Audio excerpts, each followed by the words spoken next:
हर महीने में एक चैत्र अमावस्या और एक पूर्णिमा तिथि पड़ती है। अमावस्या तिथि पर चंद्रमा दिखाई नहीं देता और रात काली होती है।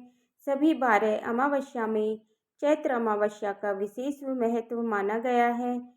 चैत्र अमावस्या एकमात्र ऐसी अमावस्या है जिसे भूतनी अमावस्या के नाम से भी जाना जाता है। लेकिन क्या आप जानते हैं चैत्र अमावस्या को भूतड़ी अमावस्या क्यों कहते हैं और क्या इसका भूतों से कोई संबंध है? तो आज की इस वीडियो में आप इसी बारे में जानेंगे। और क्योंकि इस बार चैत्र अमावस्या तिथि 2 दिन पड़ रही है, ऐसे में व्रत और स्नान दान किस दिन किया जाएगा? साथ ही साथ इस बार चैत्र अमावस्या पर साल का पहला सूर्य ग्रहण भी लगने जा रहा है। तो इस ग्रहण का क्या प्रभाव रहेगा? क्या पीपल के पेड़ की पूजा या फिर अमावस्या की पूजा इस दिन की जा सकती है या नहीं की जा सकती है? और अगर पीपल के पेड़ की पूजा अगर आप इस दिन करते हैं तो किस प्रकार से आपको पूजा करनी चाहिए? हिंदू धर्म के अनुसार चंद्रमा मन के कारक हैं, जिसके कारण अमावस्या और पूर्णिमा पर अपने मन को स्थिर रखने की कोशिश करनी चाहिए। चैत्र अमावस्या पूरे दिन रात रजो और तमो गुणों से युक्त अनिष्ट और नकारात्मक शक्तियों सक्रिय हो जाती हैं और ये नकारात्मक शक्तियाँ पूरी धरती पर घूमने लगती हैं। ऐसी मान्यता है कि नकारात्मक शक्तियाँ या अतृप्त आत्माएं अपनी अधूरी इच्छाओं को पूरा करने के लिए किसी भी शरीर पर हावी हो सकती हैं और अपना शिकार बना सकती हैं। इन शक्तियों का स्वभाव बहुत ही उग्र और क्रोधित माना गया है। इसी कारण से चैत्र अमावस्या को भूतड़ी अमावस्या के रूप से जाना जाता है।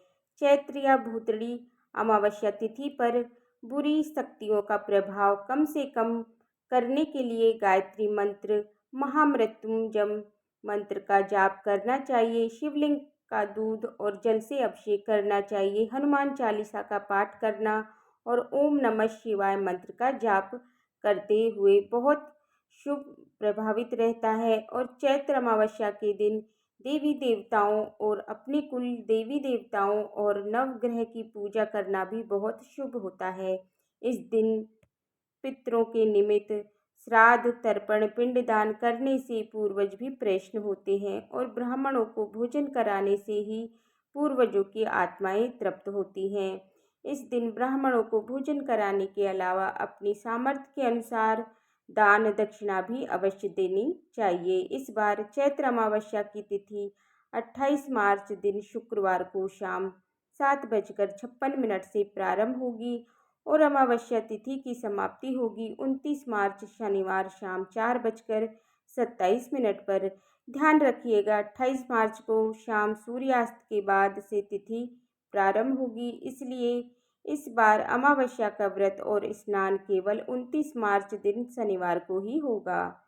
शनिवार का दिन होने के कारण ये शनिचरी अमावस्या भी कहलाएगी। 29 मार्च शनिवार को सूर्योदय होगा सुबह 6:25 पर और सूर्यास्त होगा शाम 6:37 पर। ब्रह्म मुहूर्त सुबह 4:48 से 5:36 तक रहेगा। इस बार ब्रह्म मुहूर्त इंद्र योग का शुभ संयोग भी अमावस्या तिथि पर बन रहा है। ब्रह्म योग सारा दिन रहने के बाद रात 10:04 पर समाप्त होगा। बाद में इंद्र योग प्रारंभ हो जाएगा।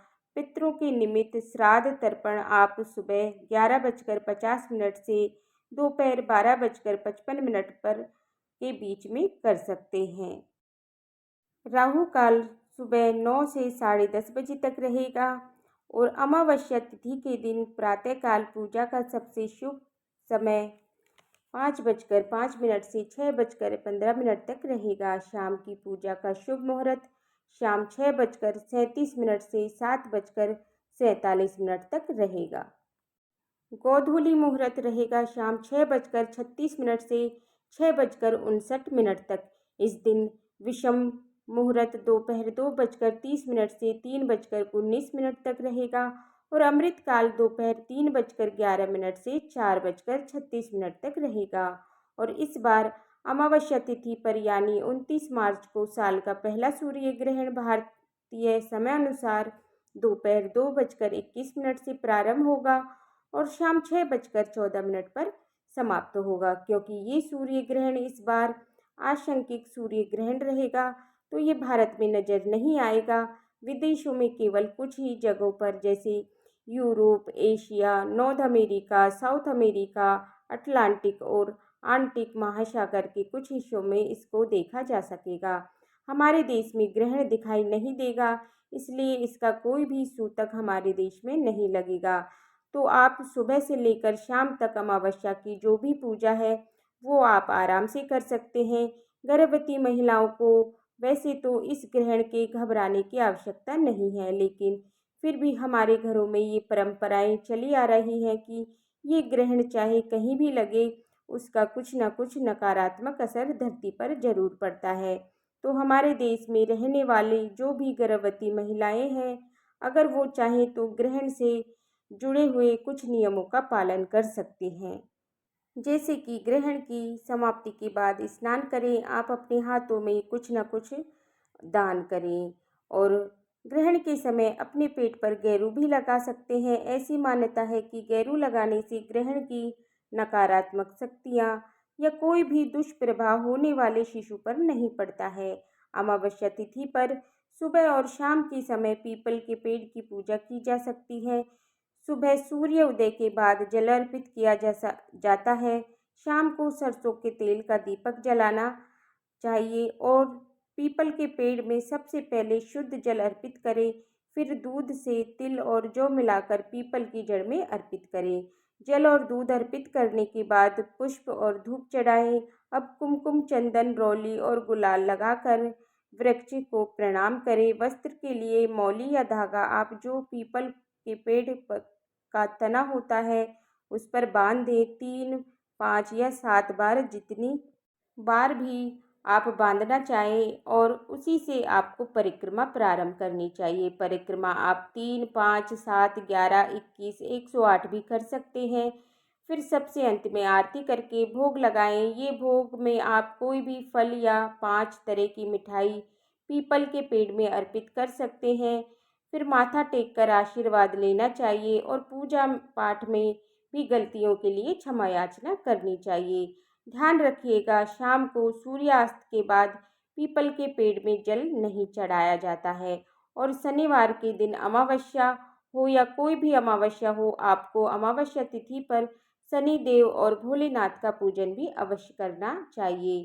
सुहागने महिलाएं अमावस्या तिथि पर माता पार्वती जी की पूजा करके उन्हें सिंदूर अर्पित करके अपनी मांग में यदि सिंदूर लगाती हैं तो उनका सुख सौभाग्य बना रहता है, पति पर आने वाला संकट भी टल जाता है। तो आपको ये जानकारी पसंद आई हो तो मेरे वीडियो को लाइक करना और चैनल को सब्सक्राइब कर लेना और बेल आइकन बटन को प्रेस कर देना, जिससे कि मेरी आने वाली वीडियोज का नोटिफिकेशन मिलता रहे। और कमेंट बॉक्स में हर हर महादेव अवश्य लिखना। देखने के लिए बहुत बहुत धन्यवाद। राधे राधे।